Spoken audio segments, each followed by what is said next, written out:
Viewers' discretion is advised. Scream, the 90s slasher movie that caught everyone off guard and somehow became so influential to the horror genre along with its wide audience. A movie that dared to go where all other slasher flicks have gone before, but for some reason, this one's a little different. It has a mind of its own, like an AI doing an interview. You can see it's a machine, but the machine is aware of its presence. It's a weird analogy, but Scream's story is very much the same.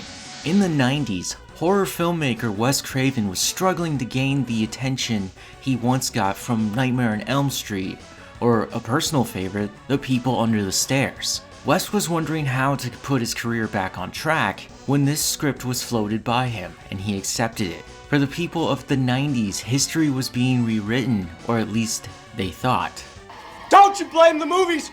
Movies don't create psychos! Movies make psychos more creative! The plot follows a high school girl named Sydney Prescott, whose mother was brutally murdered, just 1 year before Sydney's classmates Casey and Steve were butchered. Now, being the talk of the town, everyone is aware that the killings might have something in common, but Sydney wants nothing to do with it. Until, and there's always an until, one night alone, while her father is away on a business trip, she receives an anonymous phone call by a person who knows a lot about Sydney, but she doesn't know about them.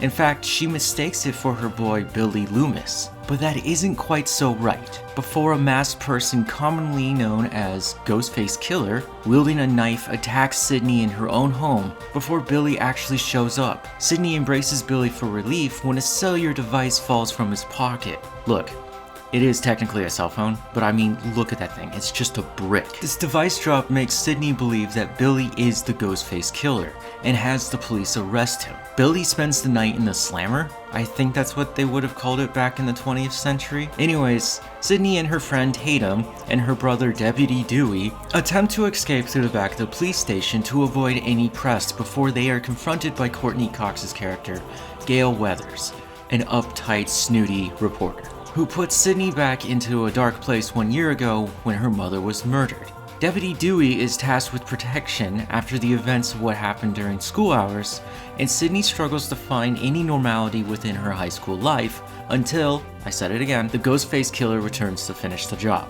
The way this story plays out is that you're supposed to know there's a killer on the loose, but that doesn't seem to be enough for everyone, so they added some sad backstory to Sydney's character, being traumatized after her mother's killing, reaching as far as some nasty details, and even her friends try to talk to her about it, but she does not open up. Of course, the two parallels actually form a cohesive line. That might be a bit of a spoiler, but it's safe to say this movie is actually well written.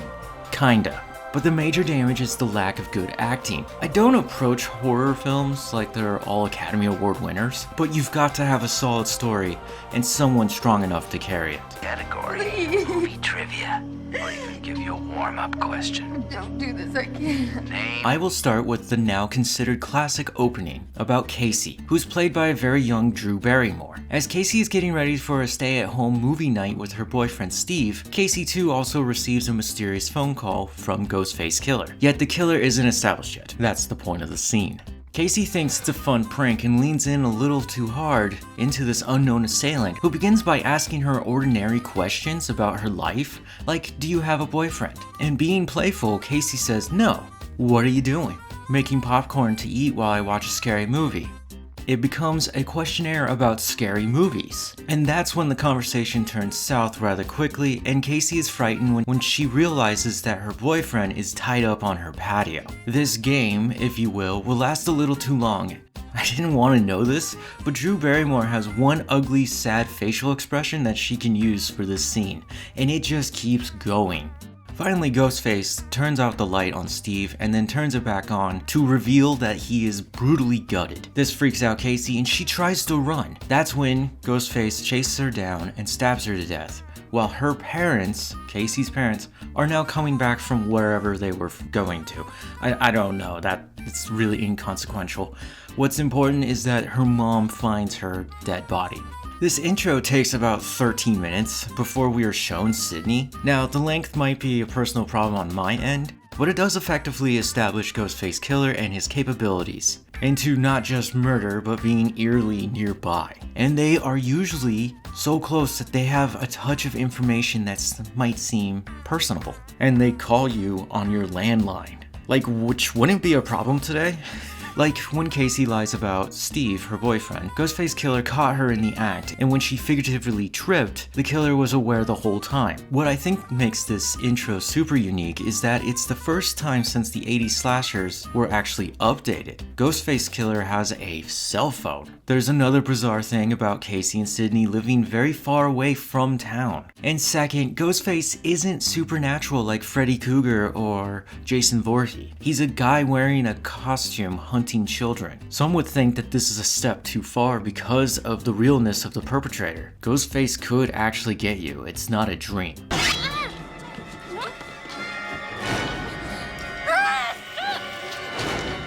Screenplay writer Kevin Williams was inspired by the news trend of documentaries about serial killers and wanted to base this in a more grounded route rather than some schmuck from another world. Now, 30 years later, this trend of serial killers never really died out and has even become more popular over time. I legitimately appreciate the realism of Ghostface, and even the tough times Sydney and her dad are going through. It's actually a big reason why I love the Saw franchise. Despite the dumb games, if you put yourself in their shoes, it's a very real problem that can only be resolved by blood. And like the two, you have to go through the bellies of the beast to find resolve. Always some stupid bullshit reason to kill your girlfriend. That's the beauty of it all. Simplicity. Sydney has a cast of friends from school, but the one I wanted to point out the most was Randy Meeks. Randy is a loser that likes movies and can't stop talking about them, and the parallels between his world and ours, often comparing movies to real life scenarios. Randy isn't appreciated by his peers as much as he would like to be, but the dude actually lays it on to you straight. He, of course, the viewer's insight into what the slasher genre is, citing Freddy, Jason, Hannibal Lecter, and the triumphantness of the virgin heroine. Randy appears throughout the movie talking about what makes a great horror flick, but his words seem to be that of Kevin Williamson, the screenwriter. Kevin uses Randy to be meta about all of this and is highly intellectual on the subject. He lays down the groundwork about how these things work, the do's and the don'ts. I say meta because it's a rulebook that Randy, or should I say screenwriter Kevin, has to say about this genre. This is where homework was required. Kevin wrote this as a satirical form of media. What I thought was meta was Kevin's way of saying, yeah, they're one of the same, but it's not. Kevin's actually making fun of the whole slasher genre. He's also pointing fingers at those trashy movies, and Wes Craven joins him. It's not meta, it's satire. An interesting thing to point out about Randy's little rants of do's and don'ts is that simultaneously we cut back to Sydney, who has decided to forgive Billy for scaring her, and him being arrested by the cops. Sydney and Billy's relationship was struggling because Sydney wouldn't have sex with him. You know, teenage stuff. But now, Sydney is willing to give up her virginity. The way Sydney was written as a character is just kind of awful. She's alone because of her messed up past. Her boyfriend's obviously a killer. I mean, just look at that dude's hair. It's so gross. When she gets attacked by Ghostface, she's almost useless. According to Randy, she checks every box to indicate that her purpose in this movie is to die. And that's another thing they keep talking about. The movies. They refer to their own lives as little movies. And the best cheesy line any horny, pathetic man has ever said to his female victim. You can't pick your genre. Lastly, I wanted to point out the big reveal. So spoilers. Actually, I never know who's watching these, and at this point, I usually talk about the whole movie and I just run over the spoilers since I would assume so much time has passed that everyone would have seen this movie. I mean, it's like 30 years now. So the reveal at the end is Billy is not just obviously the killer, but his best bud Stu, Matthew Lillard. So instead of having a red herring, you could have been half correct in your guessing of who's who throughout the film. I kind of like it, And when they finally confront Sydney at the bloodbath of a house party, they become a double threat. But as cool as it is to have two killers, the boys explain their lack of motive. No, I didn't stutter. They explain that they don't have a motive because that's what will differentiate themselves from the killers in their movies, in which, yes, they're comparing themselves to movies. But then Billy can't stop talking and begins to tell Sydney a sob story about how her mother and his dad were having an affair, and it ruined Billy's family. So, in revenge, he killed Sydney's mom and now wants to off the rest of the family because off screen he kidnapped Sydney's dad who was away on a work trip. At this point, it feels like everybody had to do some quick rewrites. Stop it, Billy, would you, alright? I can't take anymore.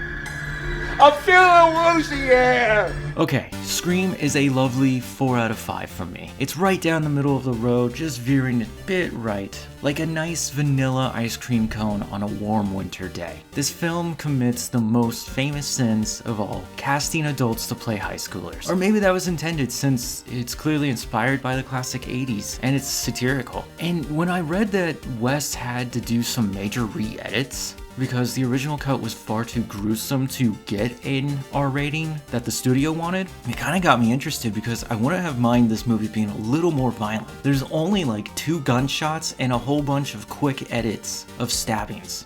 My favorite part, how can there be a sequel? And worst of all, they're still making these movies? Honestly, this movie was good enough, it could just be itself. It's fine. Okay, there you have it. That's my Scream review and thoughts. Do you agree? Do you disagree? I'm starting to realize I don't like the slasher genre. It isn't my thing, because I don't think there's much meat to these types of stories. Sorry, not sorry. People have opinions.